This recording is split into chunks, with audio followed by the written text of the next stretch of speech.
du Fils et du Saint-Esprit. Amen.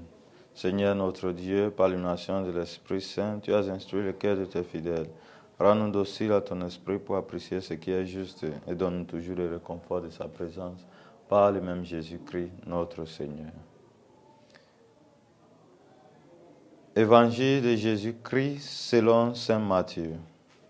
En ce temps-là, comme Jésus était entré à Capharnaüm, un centurion s'approcha de lui et le supplia. « Seigneur, mon serviteur est couché à la maison paralysé, et il souffre terriblement. » Jésus lui dit, « Je vais aller moi-même le guérir. » Le centurion reprit, « Seigneur, je ne suis pas digne que tu entres sur mon toit, mais dis seulement une parole et mon serviteur sera guéri. Moi-même qui suis soumis à une autorité, j'ai des soldats sur mes ordres. À l'un, je dis, va et il va. À un autre, viens et il vient. Et à mon esclave, fais ceci et il le fait. » À ces mots, Jésus fut dans l'admiration et dit à ceux qui le suivaient, « Amen, je vous le déclare. Chez personne en Israël, je n'ai trouvé une telle foi. Aussi, je vous le dis, beaucoup viendront de l'Orient, de l'Occident, et prendront place avec Abraham, Isaac et Jacob au festin du royaume des cieux. Mais les fils du royaume seront jetés dans les ténèbres du dehors. Là, il y aura des pleurs et des grincements de dents. » Et Jésus dit au centurion, « Rentre chez toi, que tout se passe pour toi selon ta foi. » Et à l'heure même, le serviteur fut guéri. Comme Jésus entrait chez Pierre dans sa maison, il vit sa belle-mère couchée avec de la fièvre. Il lui toucha la main et la fièvre la quitta. Elle se leva et elle le servait.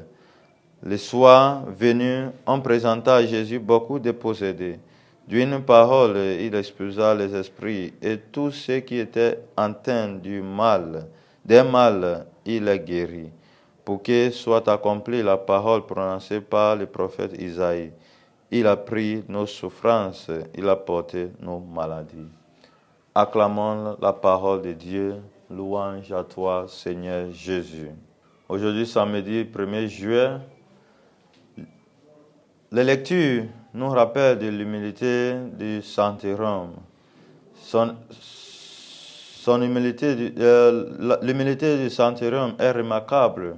Son expression a été imprimée dans nos cœurs à travers notre culte eucharistique lorsque nous prions chaque jour. « Seigneur, je ne suis pas digne de te recevoir. » En dehors de l'humilité, nous voyons dans le centurion l'amour extraordinaire de celui qui va à Jésus au nom d'un serviteur. Nous voyons son grand respect, sa conscience que les Juifs qui entraient chez lui seraient considérés comme souillés. Nous voyons une personne sage faire bon usage de sa propre expérience pour comprendre les autres. Enfin, nous voyons la qualité qui étonne Jésus, sa foi. Nous pouvons discerner un composite de vertus dans ce centurion. Nous réfléchissons avec gratitude sur nos propres réserves de ces qualités de cœur, d'esprit, de raison et de volonté, et sur la façon dont nous pourrons les utiliser de manière plus créative pour édifier le royaume de Dieu. Demandons au Seigneur, chef fidèle du Christ, d'utiliser nos talents, nos attitudes pour le service du royaume de Dieu à travers le service de nos frères et sœurs. Et que Dieu Tout-Puissant vous bénisse, le Père et le Fils et le Saint-Esprit. Amen.